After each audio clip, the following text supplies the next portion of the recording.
All right, welcome to What the Tech, the show where we slice right through the marketing hype to get to what's really going on. And today, oh man, today we're digging into one of the biggest promises of the AI revolution. Or, maybe one of its biggest lies. So let me just ask you this straight up.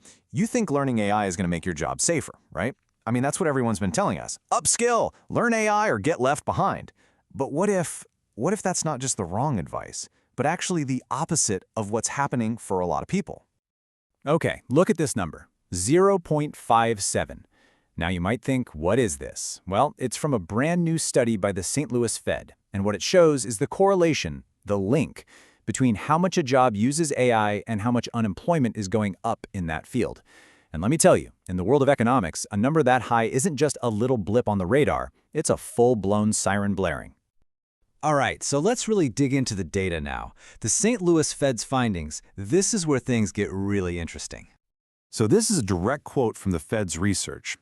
They're saying the U.S. may be witnessing the early stages of AI-driven job displacement. Now look at that date, August 2024. This isn't some far-off prediction for 2030. They're saying it's happening right now. And here's the kicker, the absolute brutal irony. The jobs that jumped on the AI bandwagon first, the ones that were supposed to be the smartest, they're the ones seeing the biggest jump in unemployment. Wild, right?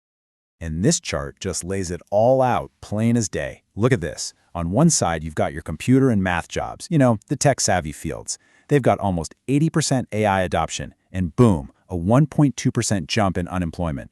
Then you look at the other side, personal services, jobs with super low AI adoption. What happened to them? Nothing. Zero change. The data is literally screaming at us here. And it gets even crazier when you look inside those tech jobs. A massive split is happening. It's like a two-tier system is popping up overnight. If you're a new grad, if you're just starting out in one of these AI-heavy jobs, your employment opportunities just drop by 13%. But, and this is the crazy part, if you're an experienced pro in the exact same field, your job prospects are actually going up. What's going on? Well, it's pretty simple. Companies are basically hoarding the experienced, proven talent and slamming the door shut on everybody else. Okay, so if the data is this clear, then what's the story that big tech has been selling us? Because, we've all seen the layoff announcements, but they've been pretty careful not to blame AI. Remember this one? The year of efficiency. That was the buzzword of 2023, wasn't it? It was everywhere, and it became this perfect, clean excuse to lay off tens of thousands of people. The story was, oh, we just overhired during the pandemic, and now we're just correcting course. Sounds reasonable, right? And of course, you had all these big shots in Silicon Valley backing up the story. You heard guys like Keith Rabois saying things like, oh, it's all fake work. There's nothing for these people to do. So the narrative wasn't just we hired too many people, it was we hired a bunch of useless people. And that, my friends, was the perfect setup for what came next. Yeah, this whole correction story, it was the perfect cover.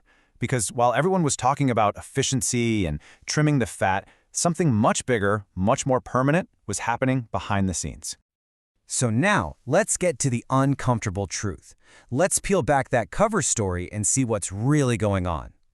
What we're seeing is something economists call the barbell effect. Think of a barbell, right? You've got these heavy weights on each end and a thin bar in the middle. Well, that's the new workforce. On one end, you have this small elite group of superstars, the top talent, who are getting paid more than ever. On the other end, you have a huge growing group of people who are being pushed out or underemployed. And the middle class of the workforce, it's getting completely hollowed out. And it's not an accident. There's a playbook. Data from Goldman Sachs shows exactly how companies are doing this. It's 3 simple steps. Step 1, you stop hiring for normal jobs. Just freeze it.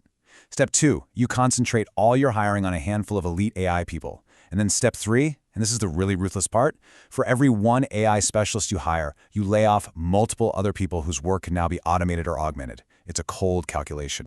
So let's be absolutely clear about this. This is not job creation. This is job substitution.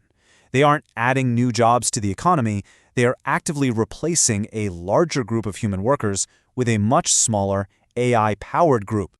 And that brings me back to the whole learn AI or be left behind thing. This mantra, this piece of advice that everyone is shouting from the rooftops, it's not just incomplete, it's dangerously misleading. Seriously, think about it for a second. When you upskill by learning AI for your current job, you're not building a shield, you're painting a target on your back. You are literally moving yourself into the front line of the automation wave. You're becoming an expert in the very tool that is being designed to make your job and your colleagues' jobs obsolete. So, after all of that, what does this actually mean for you, for your career? How are we supposed to navigate this? First, you have to get this idea out of your head that AI is some rising tide that lifts all boats. That is a complete fantasy. It's not a rising tide, it's a controlled flood. The people in charge are building dams and levees to channel all the benefits, all the money, all the opportunity to a very small, very elite group of people. And everyone else, well, they're left in the floodplain. And that leaves us with the one question you really need to ask yourself. And you need to ask it right now. Because this isn't some problem for 2030, this is happening today. So, looking at your job, at your career path, are you on high ground? Or is your career directly in the path of the flood?